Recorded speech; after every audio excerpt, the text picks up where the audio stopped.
Thank you very much, everybody, for joining me in this interview for Pak Passion. My guest today is someone who can be described as a Pakistani cricketing legend. He played 58 Test matches for Pakistan, 10 ODIs, and played county cricket for Kent for many, many years. His international career spanned 16 years. He played 440 first-class matches, a wonderfully gifted, highly talented batsman, more than useful medium pace bowler, and a fantastic fielder, the one and only Asif Iqbal. Asif Saab, what about the fact that, when you played, obviously Test cricket was the be-all and end-all of cricket. These days... That was the only cricket. That is the reason. That was the only cricket. Yeah. Later on, ODIs came in, so that started taking a little bit more time and a little bit more public interest.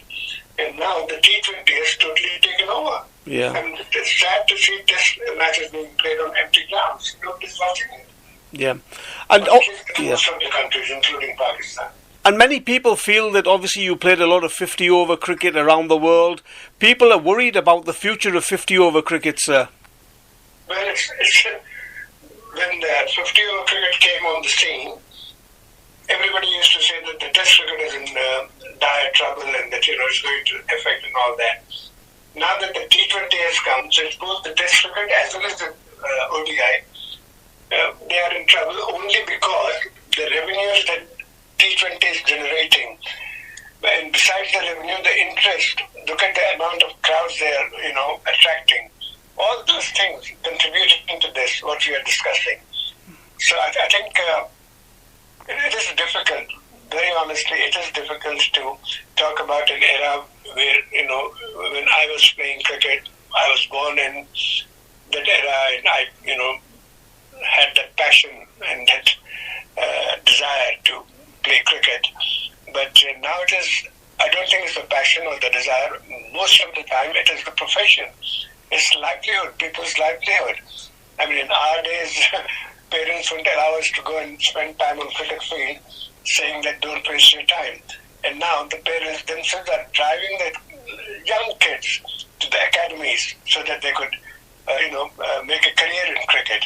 It has become that lucrative now, which is fair enough. I think that's all good for the future of the game. What format it will stay in, I really don't know, because now I believe there are lots of 10 are also being played around the world, 10-over cricket. So, all these things are purely revenue collection or revenue making or money making. You played alongside some of the greats of the game. You played against some of the greats of the game as well. Who of the current players, Asif Saab, do you enjoy watching? Again, I think it's totally unfair when we talk about, when I was playing, people used to talk about comparing Gavaskars and Zair Abbas. Zair Abbas was termed as an Asian Bradman. We never saw Bradman play, so we don't know. And he was playing in an era where it wasn't the same cricket that we were playing. And likewise, what we were playing, these current cricketers, they never played in that era. There were no helmets, there were no protective gear as they have now. There was no limitations on bounces and uncovered wickets and whatnot. So it's difficult to say that you can compare the current cricketer or cricketers with the cricketers of the yesteryear. But as I told you, I really enjoy watching cricket now because I'm not taking sides. I'm enjoying the sport itself. I love the game, and it's something that gives me great pleasure watching it, no matter which team is playing. And there are very attractive players in world cricket at the moment, including Pakistan. We have got, I think Rizwan, is one of the most underrated batsmen of Pakistan, Mohammad Rizwan. Babar gets all the accolades, rightly so, because of his achievements. But there are other cricketers too, and like Rohit Sharma and what's his name, Virat. And there are some very good youngsters in the Indian team now. The literally second string is beating some of the top teams without their top players. Likewise, I think in England and Australia, Not sure about West Indies. I don't really know much about West Indies. When you played Asif Saab, India-Pakistan was the great rivalry. You know, you were all good friends, the Indian and Pakistani players, and there was so much cricket between the two nations. It's quite sad that India and Pakistan don't play very often, I guess. No, it still is. I think it's the greatest rivalry as far as the India-Pakistan matches are concerned. For two reasons. One is the following is huge. Look at the population. There's over 1 billion. We have got over, 250 million? Something like that population. And they're spread all around the world. Wherever they may play, India, Pakistan, they'll always attract full houses. So that attraction will always remain. Like England say that, for them the greatest series is the Ashes, playing against Australia. So, yeah, they have their own, obviously, rivalries. But India-Pakistan is always for the subcontinent, definitely the. And you must have some great memories of touring India and the Indian players coming over to Pakistan as well.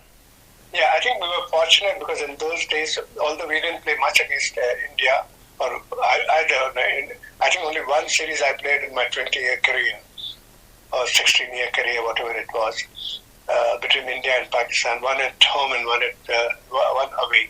That's the only series that I played. And that was a shame too, because, for no reason, even today I don't blame the Indian Cricket Board for not playing against Pakistan because it's not in their hands.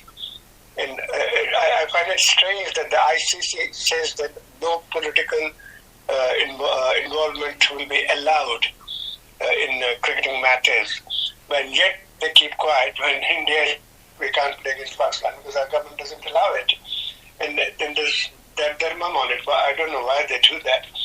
But obviously, I think the power of attracting the money that India does, or generates rather, that gives them that power. But it's really sad that, India and Pakistan are not playing a regular series like they play Ashes, India, Australia, and England. I hope they play something like that. That will be the biggest. If not annually, at least, every 2 years, they should have one home and away series. That would be great. And Asif Saab, whilst you say you're enjoying cricket, various teams, must be still very painful when Pakistan lose, which is happening too often these days. That's always believe in one thing: the team that is better or the team that plays well, either in a one-day match or a T20 or a Test match, the team has to be better than the team that is losing. So unfortunately, both in Pakistan and in India, the trend is if the team loses, the supporters never believe that their team is capable of losing. They demand and they expect that they'll always win when they play against India. And the most stupid of the thing that I find is when India and Pakistan playing in a global event like a World Cup,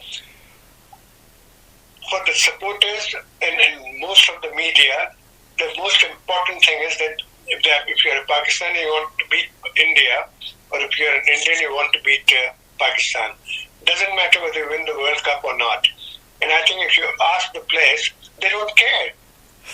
If they lose against India or if India lose against Pakistan, they don't care as long as they're winning the trophy. That's what the whole purpose of participating in a global event. And, we don't focus on that. I don't mean the players don't focus, I mean the supporters and the huge following that they have. So those are the pressures that unnecessarily put on the players, which sadly, doesn't really reflect well on the following itself. And finally, Asif Saab, obviously when you played for Pakistan, there were pressures. There seems to be more pressure and scrutiny on Pakistani players. Obviously, there's a lot of off-field going on at the moment in Pakistan cricket. But, times have changed with social media, etc.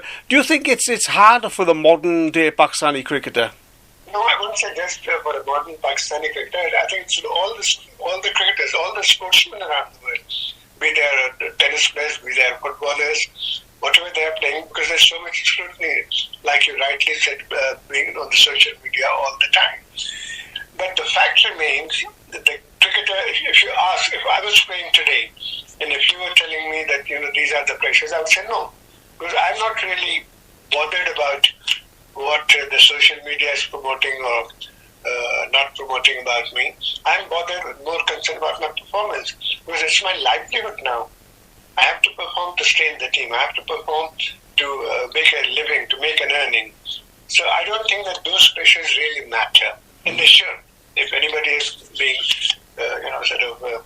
feeling that he's under pressure because of this, the so-called social media trolling, I don't think that that excuse should be taken seriously. And off-field, Asif Saab, we're seeing constant changes in the Pakistan Cricket Board, in the leadership, in coaching, in chief selector role. That cannot be healthy for the players with these constant changes. Yeah, but there's nothing new. It happened in the past too, even when I was playing. If the country's political scenario changes, they bring their own, chairman of the board, and the chairman of the board brings his own people. And then when that scenario changes, everybody new comes in. But this coaching staff, all that has come very recently. I think the past 10 years it has started, or 10, 15 years, mainly because of the private franchises. And I really don't understand a team of 15 players going on a tour or even at home, having 10 to 12 coaching staff. Or what do you call it? Not coaching staff. Backroom staff. Sometimes there's more coaching and management and backroom staff than actual players on a tour. Backroom staff, that is the term they use. And maybe I'm old-fashioned, maybe I'm not aware of what's going on in the present scenario. That's why I said earlier on to you, I can't comment on present-day cricket. I'm not that familiar with it. But I still fail to understand how can a test cricketer who has, gone through the grind and become an international cricketer is having a specialist batting coach, specialist bowling coach, specialist fielding coach. Trainer is fine. I think you need a trainer without any doubt. You need to have a trainer in the team. But all these rest of the things, maybe it's the modern, it's the different times. You have a dietitian, you've got a psychiatrist, you've got this, you've got that. So I'm not qualified to comment on any of that. Good luck if there are all sort of ex-cricketers or former cricketers or specialists who are helping any country's international team to perform better.